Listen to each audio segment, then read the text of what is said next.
étudier les effets de la privation de sommeil sur l'organisme, déjà il faut mettre des sujets en dette de sommeil. Par exemple, on va les réveiller à 7 h du matin un lundi et ils iront se coucher le mardi soir à 23 h. Ensuite, on va observer différents paramètres. On va par exemple observer les performances mentales, où on va avoir l'attention soutenue. On va lui faire passer le PVT, qui est le Psychomotor Vigilance Task, qui est en fait sur un ordinateur, donc sur un écran. On va avoir un chronomètre qui va apparaître à des moments où on s'y attend le moins, et la personne doit cliquer le plus vite possible sur la souris. En dette de sommeil, cette attention soutenue, normalement, est dégradée.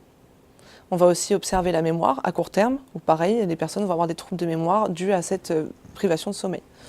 On va aussi regarder les paramètres physiques. Chez des sujets fatigués, on va avoir une motivation qui est moindre. On va avoir aussi une perception à l'effort qui va être très élevée. On va utiliser le test de l'ergocycle, où on va faire un test de force-vitesse. C'est-à-dire qu'un personnel va se mettre sur le vélo et devra sprinter le maximum pendant 10 secondes. Et au fur et à mesure des sprints qu'il va faire, on rajoutera de la charge sur le vélo qui lui semblera de plus en plus dur.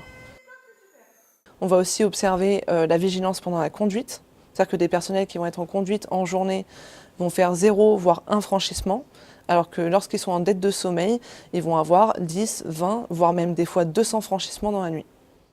Pour suivre les micro-sommeils pendant les tests qui sont faits sur ordinateur, on va mettre un casque EEG, donc d'électroencéphalogramme, qui va nous permettre de voir justement ces micro-sommeils à travers des ondes du cerveau qu'on va pouvoir lire sur des écrans.